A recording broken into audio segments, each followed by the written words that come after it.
झारखंड विधानसभा की स्पीकर रविंद्रनाथ महतो के एक बयान के बाद झारखंड में सियासी उफान जो है वो जोरों पर है। खास करके राजभवन बीजेपी के इशारे पर काम करता है। इस बयान के बाद कहीं न कहीं प्रतिपक्ष के तौर पर बीजेपी ने सीधे सीधे सरकार पर और रविंद्रनाथ महतो पर हमला बोला है। इसकी शिकायत बीजेपी ने बाजाप्ते राज्यपाल से मिलकर की है। आखिर क्या वजह रही कि रविंद्रनाथ महतो ने ऐसा बयान दिया है? हालांकि जेएमएम की तरफ से लगातार राजभवन को लेकर के कई तरह की बातें सामने आती रही हैं। इन तमाम विषयों पर बात करने के लिए हमारे साथ मौजूद हैं जेएमएम के नेता मनोज पांडे जी। आखिर एक ऐसे पोस्ट में बैठा व्यक्ति जो अभिभावक के तौर पर है सदन में, वो व्यक्ति अगर ये कहता है कि राजभवन जो है बीजेपी के इशारे पर काम कर रहा है और राजभवन की कार्यशैली पर सवाल खड़े करते हैं, तो कहीं कहीं ये संवैधानिक संकट की तरफ बढ़ता हुआ प्रदेश नजर आता है।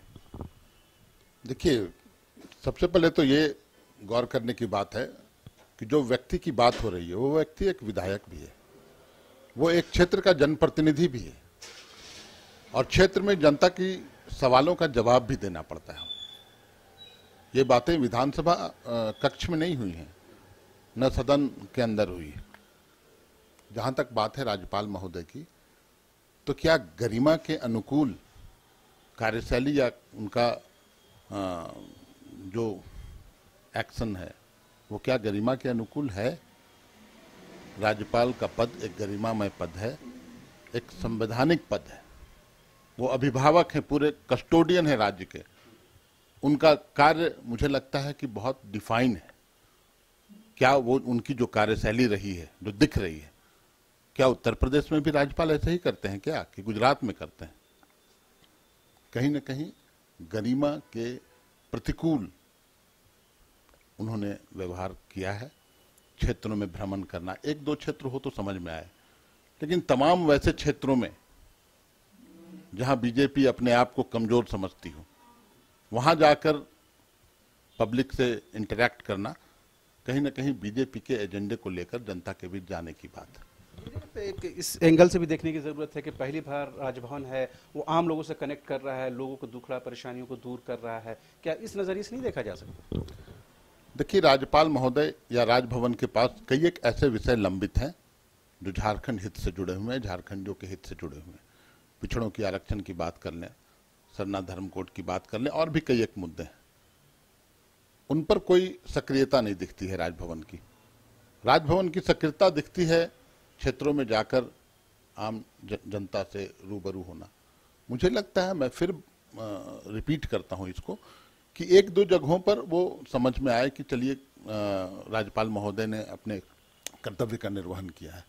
लेकिन आज तक 22-23 साल हो गए राज्य अलग हुए, ऐसा कोई भी राज्यपाल बता दीजिए जिनकी कार्यशैली इस तरह की रही हो, चाहे किसी पूरे भारतवर्ष में आप बता दें कोई भी राज्यपाल इस तरह की कार्यशैली हो, तो कहीं ना कहीं जनप्रतिनिधियों को आघात लगेगा तो बातें आएंगी। और विधानसभा अध्यक्ष भी एक जनप्रतिनिधि हैं, विधायक हैं, और उन्होंने, मुझे लगता है, ये बातें अपने क्षेत्र में कही हैं। तो ये बीजेपी जो हाय तौबा मचा रही है, बीजेपी को पहले अपने अंदर खाने झांकना चाहिए, अपने अंतरात्मा में झांकना चाहिए। वो गरिमा की बात करते हैं, वो तो राष्ट्रपिता को अपमानित करने का काम करते हैं। वो गॉडसे को मानने वाले लोग, और हमें गरिमा की बात सिखाते हैं।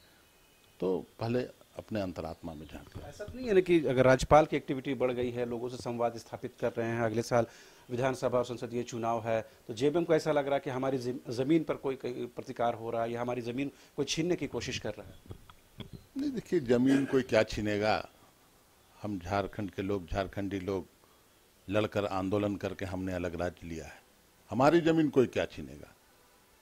लेकिन इस तरह की कार्यशैली आपत्तिजनक है, और वो आपत्ति हर जनप्रतिनिधि कर सकता है। क्षेत्र की बात नहीं है, बात है गरिमा को कहीं ना कहीं उस गरिमा के पराभव की। ऐसा पहले कभी नहीं देखा गया।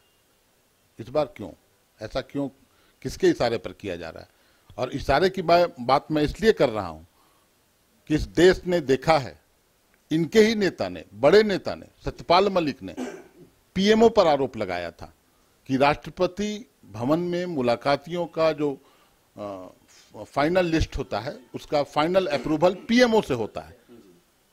तो राजनीति की कितनी गिरावट है, संवैधानिक संस्थाओं को कैसे अपमानित करने का काम किया जाता है पीएमओ से, उसी संदर्भ में इन बातें आई। ऐसा तो नहीं है कि जिसे अब बीजेपी की का ये भी कहना है कि पहले भी राजभवन से कई जो बिल है वापस गए हैं, विचार करने के लिए बोला गया है, त्रुटियों को दूर करने के लिए बोला गया है।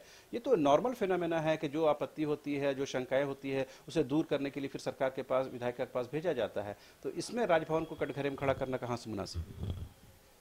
नहीं, देखिए, जो विधेयक भेजे गए हैं उनमें त्रुटि सिर्फ ऊपर के इशारे पर, कहीं के निर्देश पर या भारतीय जनता पार्टी के कहने पर अगर आप उसमें त्रुटियां निकालते हैं, ठीक है, त्रुटियों को दूर करने का काम राज्य सरकार करेगी, लेकिन बेवजह लटकाने का काम विधेयकों का किया जा रहा है।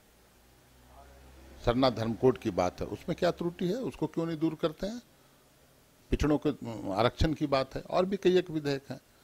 तो स्पष्ट रूप से मंशा दिखती है राज्यपाल की या राजभवन की, वो आपत्तिजनक। अगर राजभवन जाते हैं उस पर आपत्ति है, लेकिन मुख्यमंत्री प्रस्तावित कार्यक्रम में नहीं जाते हैं, उस पर कोई सवाल नहीं है। दो एग्जाम्पल है, योग दिवस पर मुख्यमंत्री जाने का कार्यक्रम था, वो नहीं गए। कल जब वंदे भारत एक्सप्रेस का इनॉग्रेशन था, उसमें राज्यपाल थे, तमाम लोग थे, उसमें भी सीएम साहब नहीं गए। तो ये क्या सवाल उठाने लायक बात नहीं है?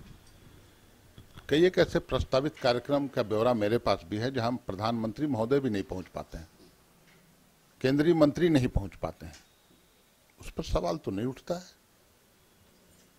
माननीय मुख्यमंत्री, देखिए, यहाँ माननीय मुख्यमंत्री की लोकप्रियता से व्याकुल हैं ये लोग, बेचैन हैं, उसी का प्रतिकार है, उसी का कैसे उसको किसी भी अनर्गल बातों पर भी सवाल खड़े कर देना, ये इनकी फितरत हो गई।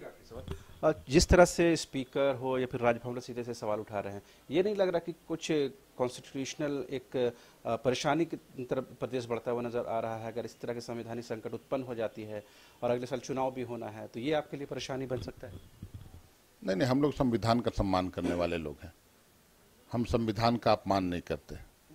संविधान बाबा साहब भीमराव अंबेडकर ने लिखा है, हम उनका सम्मान करते हैं।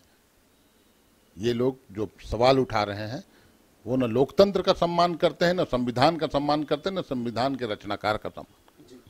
तो आपने सुना, ये थे मनोज पांडे, जेएमएम के नेता, जिन्होंने साफ तौर पर कहा अगर एक स्पीकर के तौर पर आप नहीं देखे, बल्कि एक कुछ क्षेत्र के जनप्रतिनिधि भी हैं, वहाँ के विधायक भी हैं, पार्टी के नेता भी हैं, लिहाजा जनता के प्रति उनकी कुछ जिम्मेदारियां हैं, उसके तहत उन्होंने बातें कही और किस संदर्भ में बातों को कहा गया है, इसे भी समझने की जरूरत है। और साथ ही उन्होंने ये भी बताने की कोशिश की कि मुख्यमंत्री हेमंत सोरेन की लोकप्रियता इतनी बढ़ गई है कि विपक्ष के तौर पर बीजेपी कहीं न कहीं बौखला गई है और उसी को डिफेंड करने के लिए इन तरह के कृत्य किए जा रहे हैं। कैमरामैन मुर्शिद के साथ रांची से न्यूज़ बाइस्कोप के लिए शाहनवाज।